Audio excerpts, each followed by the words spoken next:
começar a Exato. gravação. Então, bom dia aqui, repetindo a informação que eu estava dando a Anderson. Os seminários vão ser entregues até semana que vem, dia 7. Esse vídeo ele tem que ter duração média de 10 minutos, sendo o mínimo 8 e o máximo 12 minutos. O que não respeitar essa limitação, aí eu vou descontar ponto proporcionalmente, né? E no mínimo três integrantes de cada vídeo deve falar. Quem não fizer os seminários, quem não fizer, vai receber desconto da metade do valor da avaliação e duas faltas. E também tem outra coisa, pode fazer individual quem não conseguiu se encaixar em grupo, só não pode haver é, número de alunos além do permitido, né? Deixa eu olhar. No caso da turma de vocês, quantos alunos eu permiti? Acho que foram três ou Quatro, não foi? quatro. Três ou Exato. quatro. Porque eu estou tendo Ah, algumas turmas que tem grupos que querem fazer com menos do mínimo, aí eu também estou descontando ponto. Porque aí entendi. você deixa a gente de fora, né? É verdade. Aí, professor, se ela for feita no PowerPoint, ela pode ter esse formato dos slides que o senhor apresenta em aula, por exemplo, o slider e a janelinha ali com você falando, explicando, não é isso? Isso.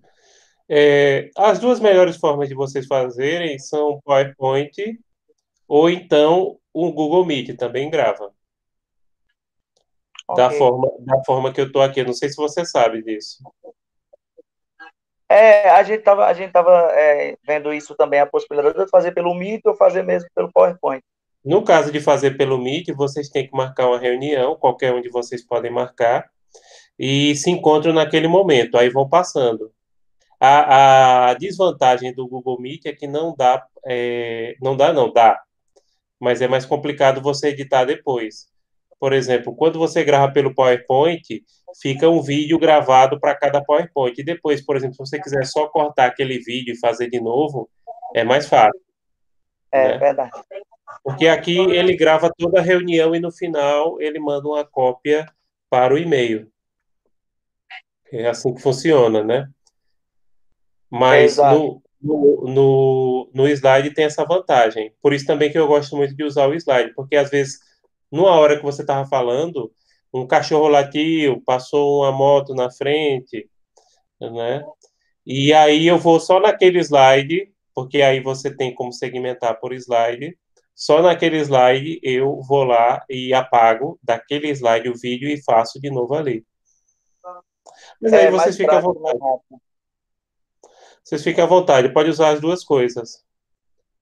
Tá ok, professor. Obrigado, viu? Nada. Já chegou mais uma colega, deixa eu olhar quem chegou. Mariana. Bom dia, Mariana, seja bem-vinda. Estamos esperando aqui chegar mais alguns colegas para a gente iniciar. Mas de todo jeito eu só vou dar, vocês sabem que eu gosto de ser bastante pontual. Débora também chegou, bom dia. É, eu gosto de ser bastante pontual e de qualquer forma, para quem não puder aparecer hoje, fica disponível, porque hoje a gente vai fazer revisão, vai dar esses direcionamentos finais para vocês. Bom dia, Débora, novamente. Bom dia, Mariana. A gente vai dar esses direcionamentos do final do semestre, explicar algumas coisas, confirmar a data de prova. É basicamente isso que a gente vai fazer no dia de hoje. E a prova de vocês já está pronta. Poderia ser semana que vem? Poderia. Mas não vai ser semana que vem, porque a própria coordenação pedagógica e a reitoria, não sei se vocês estão sabendo disso, ela determinou que as provas fossem só a partir do dia 8. Aí o que é que a gente faz? Deixa semana que vem não tem aula, aí vocês podem fazer qualquer atividade com o professor Bertoni, e também terminar trabalhos, né? Inclusive, acho que o ponto 7 é para vocês, deixa eu dar uma conferida aqui, porque isso varia de turma para turma, né? O ponto 7, que é o último ponto, vocês têm que entregar semana que vem. Deixa eu olhar aqui. Isso, 5 de junho. Então, semana que vem vocês têm que entregar esse ponto 7, o exercício de fixação, que vale um ponto, e tem que entregar os seminários. Também eu vou passar para vocês, mas até agora não é o caso de ninguém da turma de vocês, embora tenha alguns alunos que já estão no limite, que é um exercício para somente aquelas pessoas que estejam reprovadas por falta. Na noite eu tenho 5 alunos reprovados por falta, na manhã eu não tenho ninguém, mas eu tenho gente já no limite. O limite de reprovação de faltas para vocês são 8. Cada atividade que vocês estão perdendo, ou que perderem, apesar que a turma de vocês à noite melhorou muito. Estou falando isso para destacar. Na primeira unidade, muita gente na noite deixou de fazer as atividades. Vocês, graças a Deus, a turma de vocês é menor e mais coesa, vocês têm feito, assim, às vezes um aluno perde um exercício, mas é uma coisa, assim, muito isolada. Né? Por exemplo, aqui na segunda unidade, os 3 exercícios que eu já passei, não teve ninguém que deixou de fazer mais de um. E mesmo assim foram os 3 alunos que deixaram de fazer pelo menos um. 3 não, 4. São 2 faltas cada. Mas de todo jeito eu vou dar essa oportunidade para quem estiver reprovado por falta, que não é o caso da turma de vocês, né? Então é isso. Bom, pessoal, como eu não sei quantas pessoas vêm hoje, né? Vocês não estão tendo outra atividade paralela hoje, não, né? Bom, eu não sei quantos de vocês vão vir, e aí eu já vou começar, viu? Em relação aos outros, não tem problema não, eles ficam com esse vídeo disponível, tá certo? Então, primeiramente, eu vou confirmar a prova de vocês. A prova de vocês vai ocorrer daqui a 15 dias, ou seja, dia 12, né? 12, Dia dos Namorados, é um bom dia para fazer prova. Dia dos Namorados, vai ocorrer a prova de vocês, e essa prova de vocês a gente vai fazer de forma parecida com o que a gente fez na unidade passada, ou seja, eu coloco uma prova e vocês têm 24 horas para responder. Eu acho que na unidade passada eu coloquei até meio-dia, não foi para responder? Pode ser, não tem problema não. A gente pode deixar até meio-dia, então, para que vocês entreguem, tá certo? Tá certo, sem problema. Então vocês entregam dia 12 até o dia 13, meio-dia. E aí a prova vai ter 4 questões para vocês responderem 2. No mínimo 5 linhas, né? Tem que usar aquela fonte Arial, Negrito, que aliás até ajuda a render o texto mais, né? Então usem aquela fonte Arial Negrito. E alguns alunos na primeira unidade, eles tiveram problemas em relação à formatação, e aí eu tirei alguma pontuação. Vou tirar novamente. Agora eu dou uma dica para vocês. Aí muita gente eu sei que infelizmente não tem notebook e é horrível fazer no celular. Porém, vocês podem baixar o Office no celular e utilizá-lo. Para utilizar o Office no celular, vocês podem utilizar a conta da A6 Unita. A A6, eu não sei se vocês sabem disso, ela tem um convênio com a Microsoft. Eu sei que alguns alunos utilizam a conta de aluno da A6 para acessar o Office. Então, dá para vocês baixarem, por exemplo, o meu celular, que é um celularzinho simples, desses com Android Samsung, eu tenho, embora eu não use, né, o Office no celular, eu uso sempre no notebook porque eu acho mais fácil digitar no notebook. Aliás, eu gosto de usar pouca coisa no celular. Mas, para quem não tem, isso pode ajudar na formatação.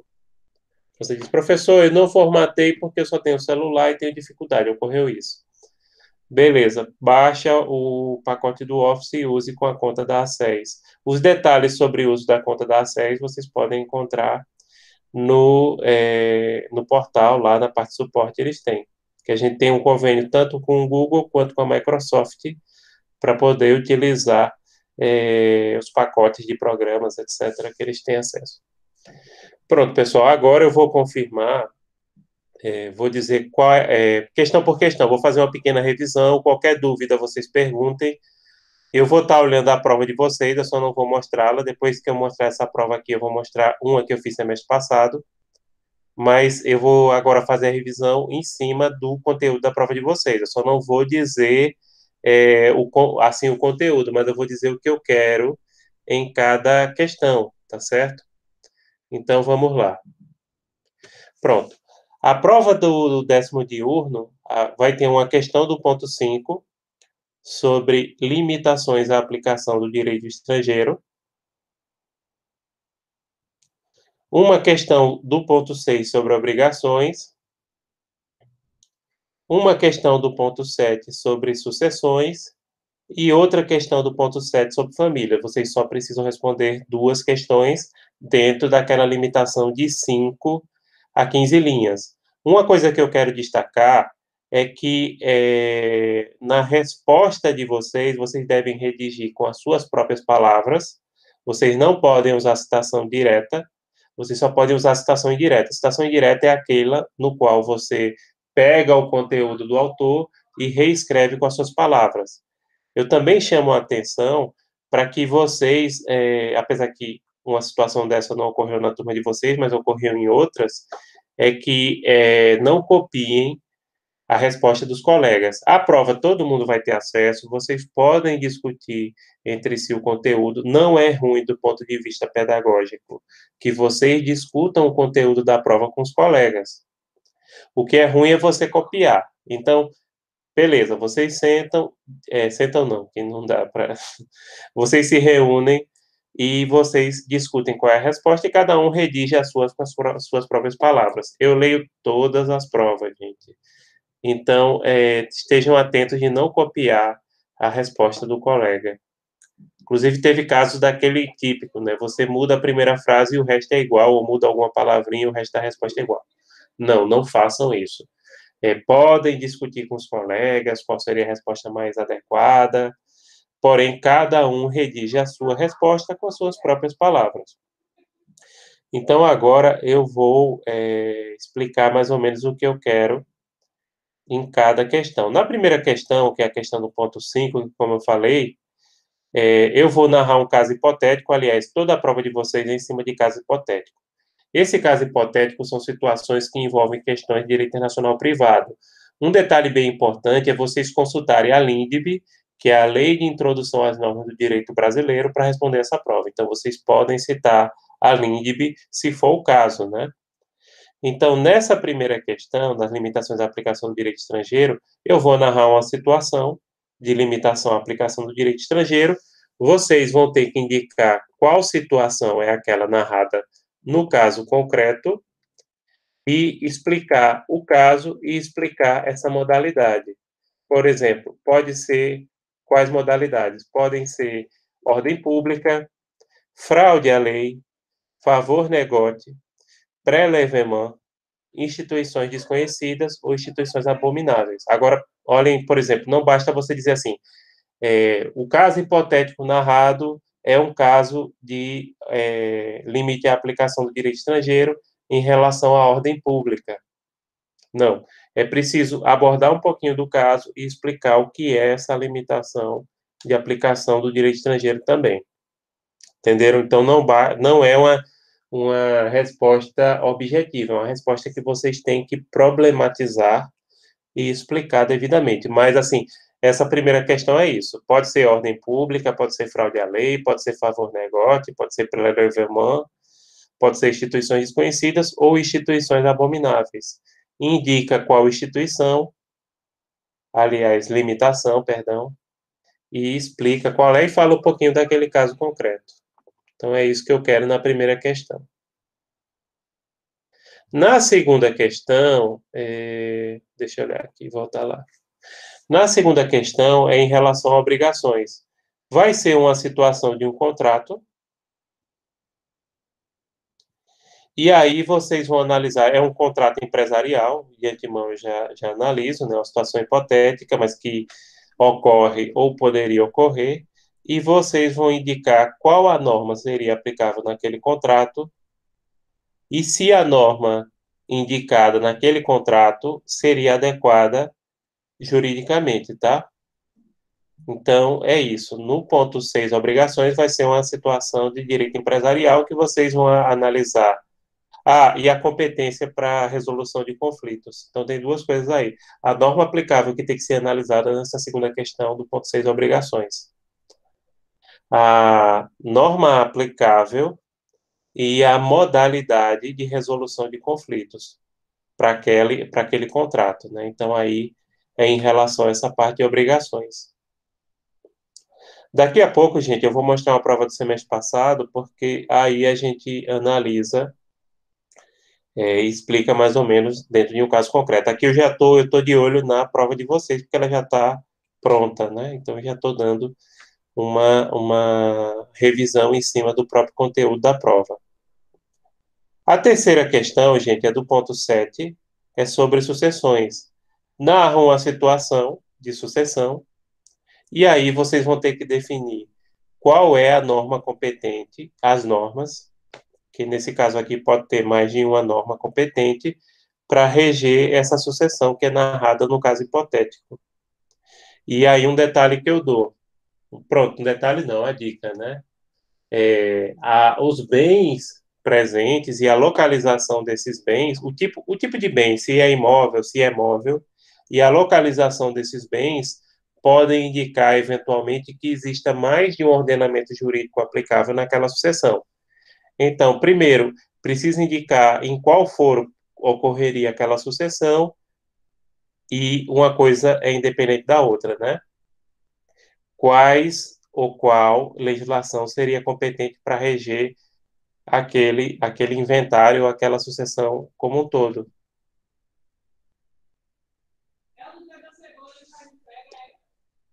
Tá certo? Então, essa é a questão do ponto 7.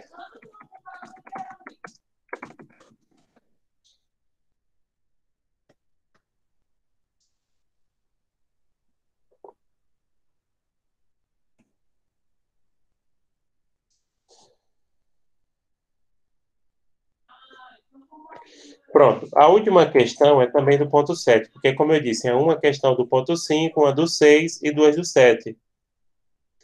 Porém, a questão do ponto 7, ela é relativa a direito de família, especificamente uma situação de matrimônio e divórcio. Então, aqui vocês vão indicar a norma aplicável, o procedimento, né, para isso, se é necessário, nesse caso, haver homologação ou não de sentença, onde poderia ocorrer, é basicamente isso que eu quero no ponto 7. Então, a situação que envolve um divórcio e um matrimônio, indicar qual norma aplicável, indicar se é necessário ou não haver um eventual reconhecimento de sentença e explicar, problematizar essa situação. Pronto, essa é a prova de vocês. Não tem problema não, Débora. Avisa Anderson que se ele estiver tendo problema, isso aqui vai ficar gravado. Acho que antes de meio-dia eu já posto, depende também do tempo que o Google demora para processar, mas antes de meio-dia eu já coloco à disposição para vocês. Tá certo? Sim, em relação ao conteúdo da prova, dessa prova específica que eu citei, que é a de vocês têm alguma dúvida em relação a algum desses assuntos? Eu sei que só vou ter dúvida quando pegar a prova, né? E eu estou fazendo uma revisão em cima do conteúdo, eu só não estou dizendo exatamente, mas eu estou dizendo o que eu quero em cada questão. Não tem não dúvida? Se não tiverem dúvida, eu vou fazer o seguinte, eu vou agora apresentar uma prova, porque aí bom, que bom que vocês não têm dúvida. Eu vou agora fazer o seguinte: eu vou pegar uma prova do período passado. Um detalhe também é que eu nunca faço prova igual, tá? Nunca. Eu sempre faço uma prova nova. Às vezes são muito parecidas. Pronto, Kathleen, eu vou colocar dia 12, 9 da manhã, e vocês têm que entregar até o meio-dia de sábado, dia 13. Então, vocês vão aproveitar aí o Dia dos Namorados respondendo a minha prova, que bom. Só não vai estar uma prova muito romântica. Quer dizer, tem uma questão até que é meio romântica, mas vai ser assim, tá? De 12 para 13 para vocês fazerem. Poderia ser semana que vem, pessoal, porque como eu disse, a prova já está pronta, eu estava preparado para entregar semana que vem. Entregar não, fazer, né? Disponibilizar semana que vem. Só que veio a ordem de cima da reitoria que as provas começassem a partir do dia 8 e que a semana que vem ficar. Semana que vem tem aula normal, não tem minha, porque é de 15 em 15 dias, né? Mas tem aula normal, e aí deixou para os alunos, semana que vem, para os alunos terminarem trabalhos, inclusive o meu, vocês têm um trabalho para entregar dia 5, entreguem, viu? Trabalho dia 5 e tem o dia 7 o trabalho dos seminários também. E também, aproveitando que já entrou mais gente, semana que vem eu vou deixar um exercício que vocês podem responder. Tem 7 dias para responder para quem tiver reprovado por falta. Só que ninguém da turma de vocês está reprovado por falta, né? É mais o pessoal da noite que tá com esse problema. Na turma de vocês, agora tem gente no limite. Tem gente que, se não fizer esse exercício do ponto 7, que vai até semana que vem, e por isso que eu deixo o reforço, vai ficar reprovado por falta, porque nessa disciplina, o limite de reprovação são 8 faltas. Então, se você já tem 10, você já está reprovado por falta. E eu já vi agora, aqui no portal, que tem gente com 8. Então, se não fizer o do ponto 7, ou se não fizer o seminário, porque no caso do seminário, quem não fizer, eu desconto metade da nota da avaliação e lanço 2 faltas. Aí o aluno diz, não, professor, mas eu tirei 10, a maioria da turma de vocês tirou 10, né, na primeira unidade, poucas pessoas, eu conto no dedo quem não tirou 10 na turma de vocês, né? Acho que mais de 20 alunos tiraram 10. Aí diz, professor, com esses 4 pontos dos exercícios de fixação, etc., dá para eu passar tranquilo, eu não quero fazer mais nada. Mas tem que fazer pela questão da carga horária, entendeu? Porque cada atividade dessa é estabelecida uma carga horária. E aí tem uma questão de comprovação perante a instituição, perante MEC, tem uma burocracia, então vocês têm que fazer todas as atividades. Que bom que vocês não precisam de muitos pontos para passar. E, aliás, quem não dá vontade, para quem não tirar 10 nessa avaliação, nessa segunda unidade, tirar ponto, porque, francamente, com a quantidade de atividades que tem e 4 pontos extras, dá tranquilamente para tirar 10 todo mundo, né? E aí diz, não, professor, não quero fazer tal atividade, não quero, somente o seminário. Prova nem tanto, né? Até porque a prova é o documento principal, né? A prova é um documento. E aí eu preciso da prova para lançar as outras notas em torno dela, entendeu? A prova seria o documento principal que junta os acessórios, lembrando um pouquinho de direito civil, né? E eu preciso dela para poder lançar as outras. Sem ela, eu não tenho condições de lançar as outras notas. Aí o aluno tem que fazer a segunda chamada, eu lançar, ou então eu aproveitar na final. Por isso que a prova é o principal documento que vocês têm para fazer. Mesmo que vocês não precisem da nota, façam. Kathleen está perguntando aqui qual é a bibliografia que eu indico. Kathleen, eu indico, em relação a essa prova de vocês, eu indico principalmente o livro do Floresval Delongo para a segunda unidade, que está sendo atualizado pelo Augusto Jäger Jr., né? E indico o do Mausuoli, Direito Internacional Privado. Um detalhe que eu dou o de Delongo é melhor que o Mausuoli. Para privado, para público, não. Para público, realmente, o de Mausuoli é top de linha em língua portuguesa, né? Não é nem do Brasil, é em português o dele. Só que o livro de privado dele não é tão bom. O Dollinger, eu não recomendo tanto para a segunda unidade, porque ele é melhor em teoria geral. Ele é um bom autor também, mas ele é melhor para teoria geral. Para essas situações de casos concretos, de sucessões, de família, de obrigações, ou Mausuoli, ou o livro de Mausuoli, ou o livro do Delomo. E o que é bom, graças a Deus, é que em relação a essa disciplina, na Biblioteca Digital da SES, vocês têm a última edição. Mausuoli mesmo é 2020, acho que Delomo é 18 ou 19. Deixa eu dar uma olhada aqui. Se é 18 ou 19.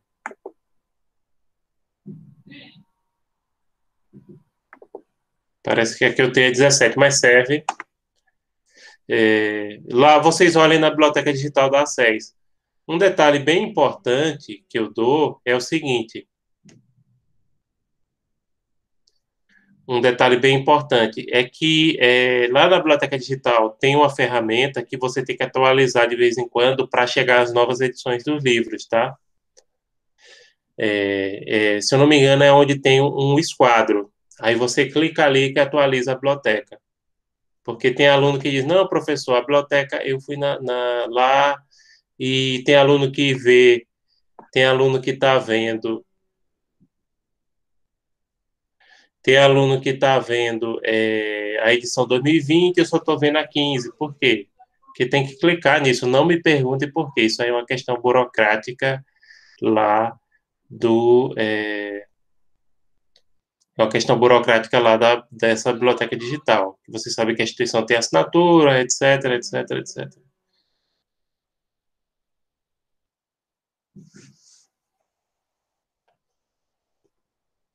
Tá certo? Pronto. Agora, gente, eu vou fazer o seguinte: eu vou pegar uma prova. Vou pegar uma prova.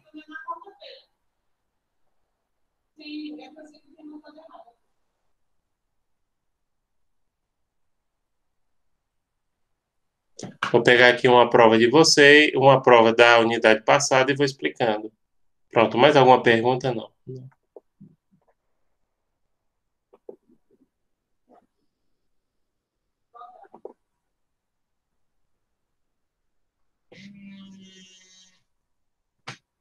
Na segunda-feira, ciência de arte. Vai ser corpo humano e a dança.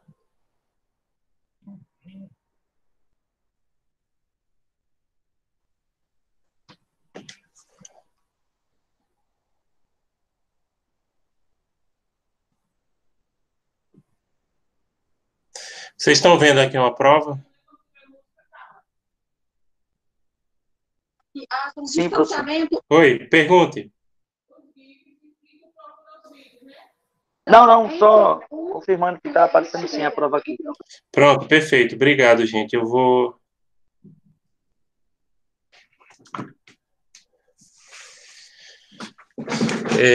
vou prosseguindo aqui para vocês verem essa prova. Vou comentar. Como eu disse, eu nunca faço prova igual, mas porém segue a mesma sistemática. Eu sempre mudo.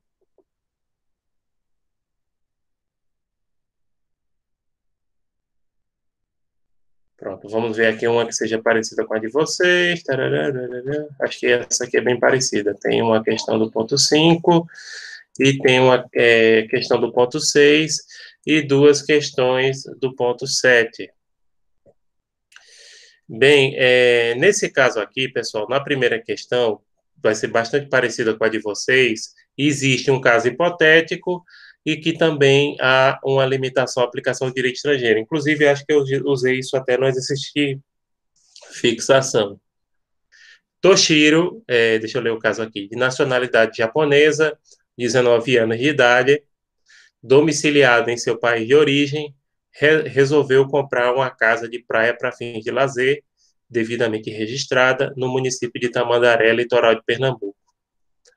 Ocorre que as leis do Japão estabelecem a maioridade civil aos 20 anos, ao passo que no Brasil, o Código Civil de 2002 a definiu em 18 anos, caso hipotético.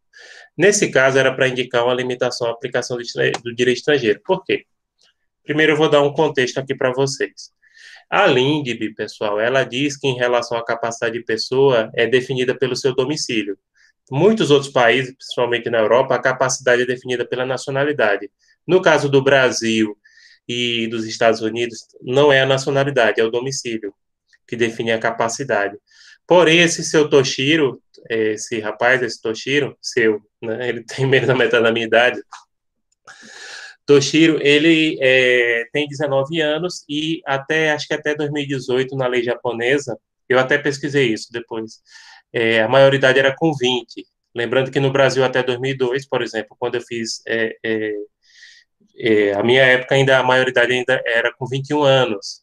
Né? Inclusive eu tive que abrir conta, já trabalhava, tive que abrir conta bancária com meu pai. Ele teve até um caso engraçado que eu fui no banco, eu abri a conta bancária sem comunicar meu pai, porque eu nem estudava direito, tal, não estudava direito, tinha 19 anos, mas já trabalhava, né? E abri minha conta, aí o meu pai depois foi na agência, chegou lá na agência e o gerente disse, olha, seu filho abriu uma conta aqui para você, para você não, para ele, o senhor pode assinar, por favor? Cidade pequena, todo mundo conhece, né? Aí quando ele chegou em casa, disse, você abriu a conta? Foi? Eu digo, foi. Não, porque eu cheguei lá e o gerente pediu para eu assinar, né? Ou seja, assistir o ato. Eu digo, foi, tranquilo. Sim, pessoal, mas voltando aqui à história do japonês, ele é um turista japonês, ele não tem residência no Brasil, então ele reside no Japão. E, nesse caso, ele é capaz de acordo com a lei japonesa, ele deveria ter sido assistido pelos pais. Porém, como ele estava de boa fé, aí pode acontecer o seguinte: pode ser aplicado aquele instituto jurídico de limitação à lei estrangeira que chama-se favor negote. O favor negote é um instrumento, né, jurídico. Deixa eu pegar aqui o conceito do favor negote para ler rapidinho aqui para vocês. Eu tô aqui. É um princípio da prevalência do negócio em favor dos que estão de boa fé.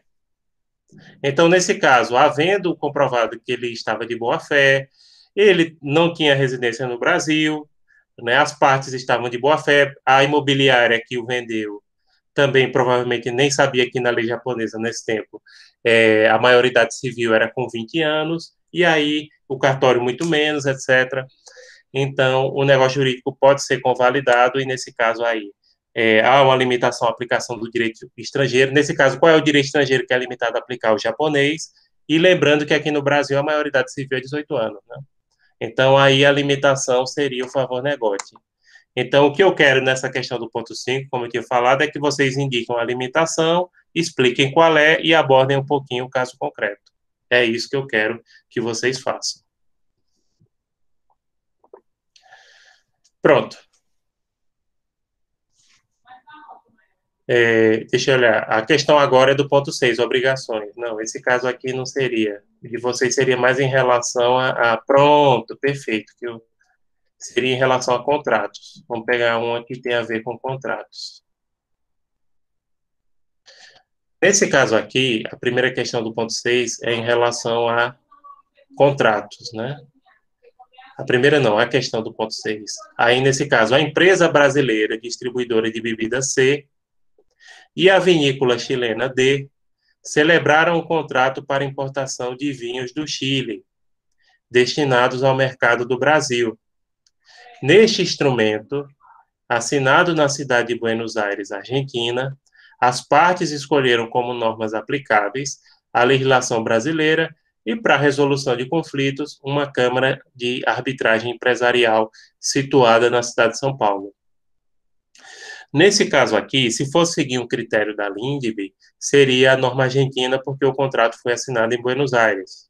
Vamos dizer que em Buenos Aires houve uma feira de vinhos, etc., e a empresa distribuidora de bebidas brasileira assinou lá com a vinícola chilena, né? Inclusive o Chile é o país que mais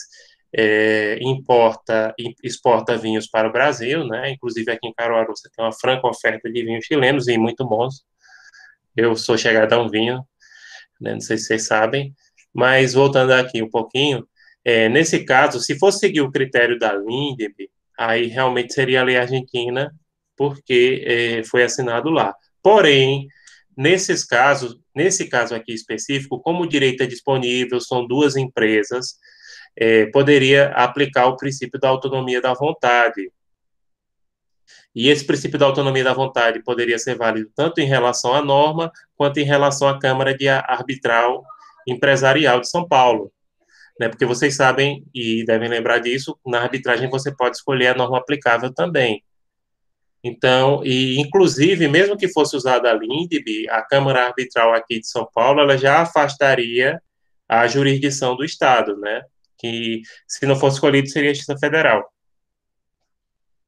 Então, nesse caso, o critério da LINDB seria para a Argentina, porém, poderia ser aplicada a autonomia da vontade por se tratar de duas empresas, ou seja, não há, a princípio, uma relação que envolva hipossuficiente, e, nesse caso, a autonomia da vontade pode ser seguida.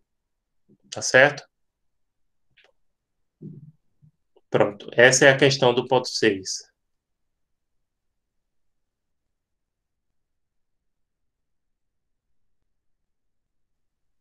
Pronto. Do ponto 7, a gente vai ter duas questões. Uma questão envolve divórcio, eu vou até olhar se eu tenho uma situação aqui que envolve divórcio, que eu acho que não.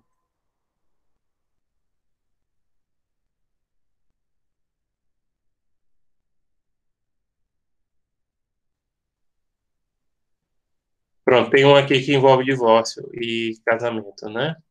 Deixa eu selecionar.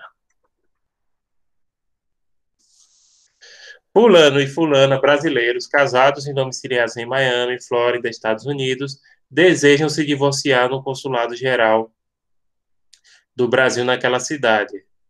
Todavia, o casal ainda não chegou a um acordo quanto à partilha dos bens havidos na união e da guarda de seus dois filhos com 7 e 10 anos, respectivamente.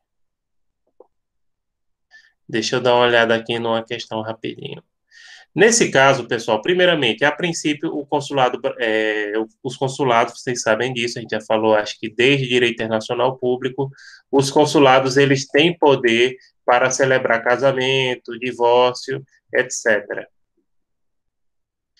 Porém, contudo, entretanto, né, pode haver uma limitação em relação, deixa eu dar uma confirmada aqui com vocês, porque houve uma pequena mudança na LINDB. Ah, tem um detalhe, é isso mesmo. A lei 12.874. O consulado ele só faz divórcio se for consensual, tá? Que aí lembram a questão do cartório, né? O cartório também é isso, não é isso? Vocês que estão aí mais próximo do direito de família que eu.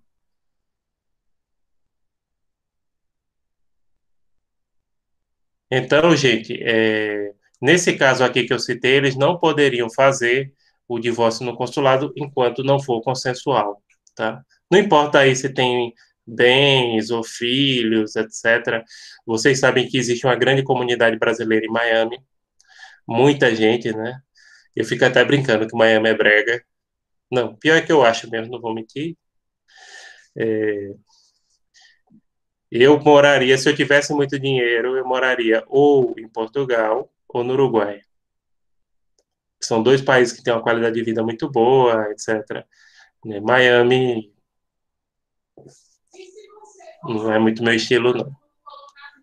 Não que eu tenha nada contra a Disneylândia, viu? Se eu tiver dinheiro, eu levo minha filha para Disneylândia quando ela crescer. Não tem problema, não. Não sou aquele cara assim, tipo de esquerda que diz assim, eu não vou nessa parte. Eu fiz intercâmbio de férias nos Estados Unidos, já falei isso para você, né?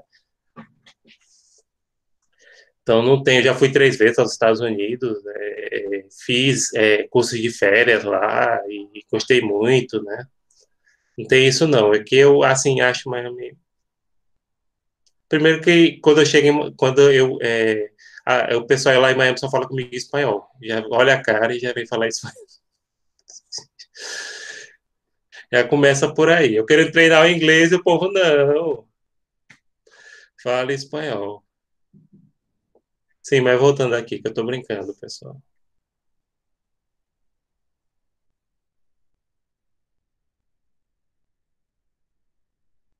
Pronto, essa última questão é parecida, não é igual, mas é parecida com a questão que vai ter em relação a vocês. Claro, a situação é um pouco diferente, etc., mas é um pouco parecida com o que vai ter na prova. Também vai ser sobre sucessão. No caso Beltrana, empresária brasileira, divorciada e com 3 filhos maiores, domiciliada em Recife, Pernambuco, faleceu em um acidente automobilístico nos Estados Unidos. A A de Cujos possuía vários bens móveis e imóveis no Brasil e vários imóveis localizados no estado da Flórida, Estados Unidos.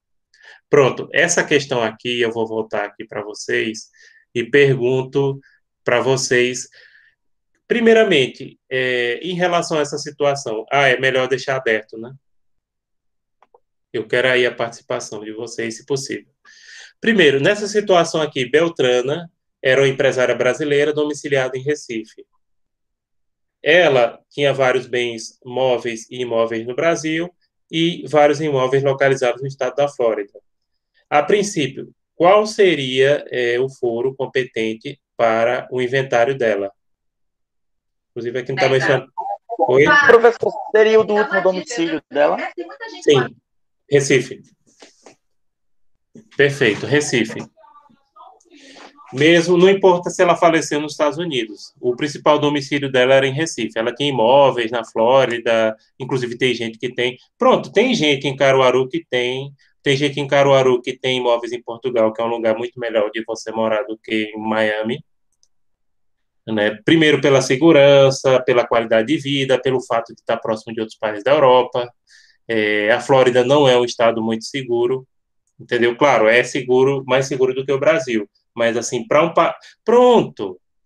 Vou lembrar aqui da minha época de intercâmbio. Não sei se eu já disse a vocês, quando eu fiz intercâmbio, tinha uma menina da Suíça que também estava estudando lá, e ela achava, gente, Nova York perigosa. Ela tinha medo de ir para determinados lugares. E os brasileiros, tinham as cariocas que eram da turma dela, que eram minhas amigas, né? Morriam de rir e ficavam perguntando à bichinha assim: Ô, Fulana, quando via chegar outro brasileiro, tudo bom? E disse: Olha, ela tem medo de andar aqui em Nova York. Aí a brasileirada, que.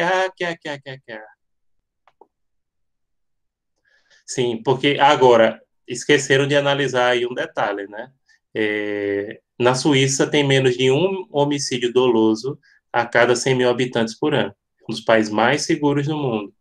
Assim como Portugal também é um dos países mais seguros do mundo. Os Estados Unidos têm uma média de 5. Os Estados Unidos têm a maior taxa de homicídio entre os países desenvolvidos. Né? E o Brasil tem 30. Então, entenderam? É a questão da realidade social que a pessoa vem. Então, as cariocas tiraram onda da bichinha da Suíça. Eu também ri, inclusive as meninas chegaram, as cariocas chegaram para mim: olha, ela tem medo de andar aqui. Eu digo: aqui eu ando de olho fechado, aqui, qualquer.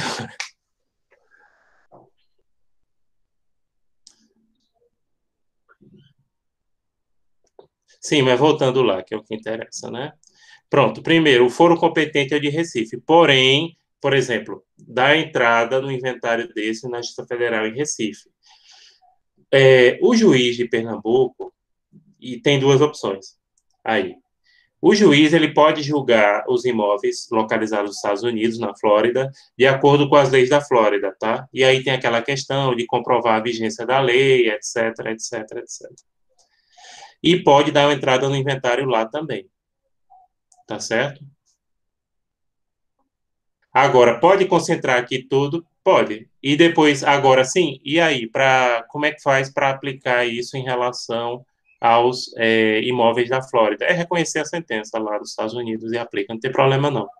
Agora, o juiz brasileiro, ele teria que usar a lei da Flórida para julgar o inventário no tocante aos bens que estiverem situados na Flórida. Ele não pode usar as leis do Brasil em relação a imóveis, entendeu? Mesmo aplicando aquela questão do princípio da lei mais favorável para os herdeiros do Brasil, porque os herdeiros dela estariam aqui no Brasil. Em relação ao imóvel, não tem isso não, viu? Tem que seguir a lei do território em que o imóvel estiver situado. Um detalhe bem interessante é que o imposto sobre... isso é verdade, viu? O imposto sobre transmissão causa-morte da Flórida é 40%. Coisa de comunista, né? 40%. É uma lapada nas costas. Aí o que acontece? Muitos brasileiros que têm imóveis na Flórida, inclusive isso já aconteceu com o ministro do STF, sério, Miquidão honesto, abrem offshores, empresas de fachada no Caribe, para registrar a empresa, porque se eles falecerem, não tiver problema de sucessão, né? Então, o nome da empresa ou imóvel. Então, tem isso. Em Portugal, eu não sei quanto é, viu? Mas, com certeza, não sei se chega aos 40%, mas deve ser em torno de 20%. Portugal não chega, acho que é menos do que esses 40% da Flórida, mas também não é pouquinho, não. Não pensei que é pouquinho, não. Portugal, o imposto de renda é 42%, né? Tem essa. O teto do imposto. Claro, não é todo mundo que paga a alíquota de 42%, né? No Brasil, vocês sabem que é 27,5%. Só que no Brasil, praticamente não há progressividade, como vocês já estudaram em tributário, então o camarada ganhou mais de 5 mil, de 5 a 100 mil reais, você paga 27,5%, o que é uma injustiça do tamanho do mundo, né? Então, existe uma diferença social muito grande entre uma pessoa que ganha seus 5 mil reais e aquele que ganha 100 mil, né? E os dois pagam a mesma faixa de tributação. E, claro, os 27,5% pesa muito mais no bolso de quem ganha 5, porque só aí vai mais de R$ 1.000 de imposto de renda dele todo mês. Claro, recebe uma parte de restituição um ano depois, ou seja, você empresta um dinheiro ao governo, percebam? Hoje em dia não tem muito mais sentido esse negócio de restituição de imposto de renda, não, porque a gente tem um sistema informatizado e daria para fazer esse cálculo imediatamente. Isso aí teria algum sentido na época que ainda era no tempo dos formulários, quando eu estudei contabilidade nos anos 90, né? Mas hoje em dia não tem sentido. Por que que faz isso? Porque a gente empresta dinheiro ao governo. Então, o camaradinha ganha seus 5 mil, uma pessoa de classe média baixa, e ali já leva uma lapadinha todo mês de R$ 1.000. Aí, no final, ele recebe alguma coisa. No outro ano, 2 mil, 3 mil, né, que nem tem alguns colegas que estão na situação. 2, 3 mil, já fica contente. Diz, não, meu querido, tu está emprestando dinheiro ao governo. Né? Eu faço ainda declaração de imposto de renda não para cobrar dinheiro, né? Eu faço para ajudar os colegas, porque eu sou técnico de contabilidade também, apesar que eu não trabalho com isso assim há muitos anos, mas eu ainda faço imposto de renda e tal. Ajudo os colegas, inclusive alguns colegas aqui da SES, os colegas lá da minha cidade, né? E aí eu digo, não, nem peço dinheiro, eu peço a garrafinha de vinho, né? Bom, pessoal, mas é isso. E o que é que mais a gente tem para falar? Só reforçando, a prova é dia 12, né? Eu vou deixar a prova de vocês 9 da manhã do dia 12, e aí vocês podem entregar até o dia 13, meio-dia sem falta. Cuidado para não deixar de última hora. Quem deixar de última hora e não conseguir mandar, vai ter que fazer a prova. Eu posso até dar uma oportunidade, mas aí não tem escolha, tá? Também não esqueçam de semana que vem entregar as questões do ponto 7. Não tem ninguém na turma de vocês reprovada por falta, mas tem gente já no limite de 8 faltas. Então, não deixem de fazer esse exercício. E também os seminários, que é para ser entregue até o dia 7, semana que vem, tá? Semana que vem não tem aula minha, vocês fiquem por conta do professor Bertoni. Vai ter aula normal semana que vem, né, com os professores, mas não vai ter minha pelo esquema de 15 dias e porque também a gente já passou atividade suficiente para encerrar. Quem mais de dúvida vocês têm em relação a seminários? É obrigatório, não esqueçam disso. Eu já estava falando aqui desde o começo. Quem não fizer os seminários recebe desconto da nota, 50% da avaliação e 2 faltas também, né? Então, o que é que vocês têm mais para perguntar para mim?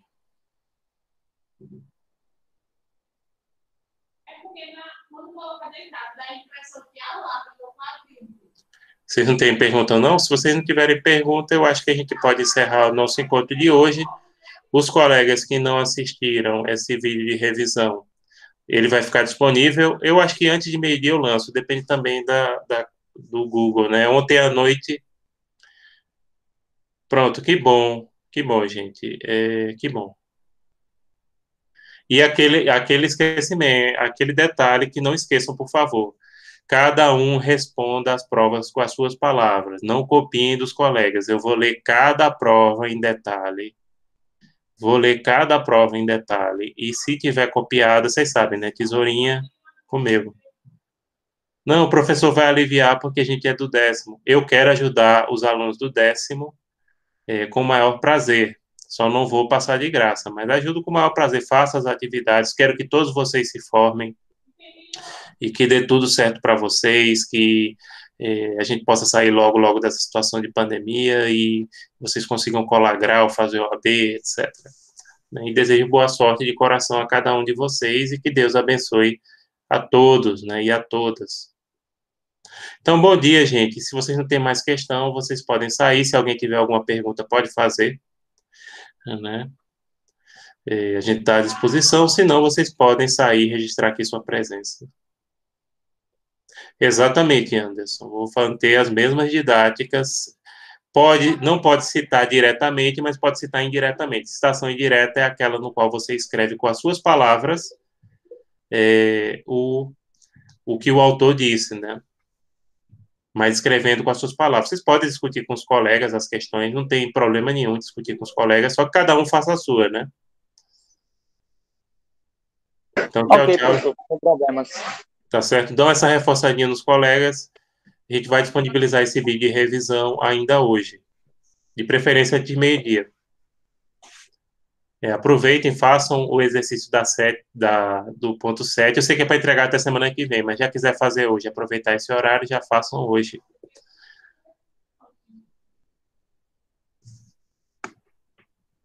Pronto, então tchau, tchau, gente.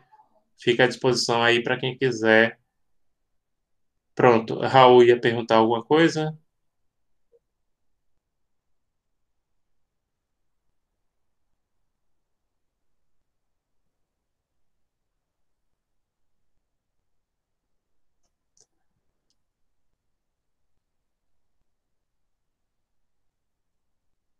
Raul, diga que eu lamento, e desejo meus sentimentos a ela e à família, mas, e sim, eu não estou. Pode até falar isso depois, já que você é representante de turma, eu só estou colocando falta em relação aos exercícios, tá? Essa presença que eu coloco aqui é simplesmente para eu comprovar a coordenação que vocês estão frequentando aulas e que a gente está tendo atividade. Então, eu não estou colocando presença. No caso dela, diga que eu lamento, mas que é isso que eu estou fazendo, é isso. Eu não estou colocando falta pela presença da aula ao vivo, eu estou colocando falta pelo exercício de fixação, entendeu? Aí vocês avisem isso aos colegas. E você, já que é o representante, dá isso.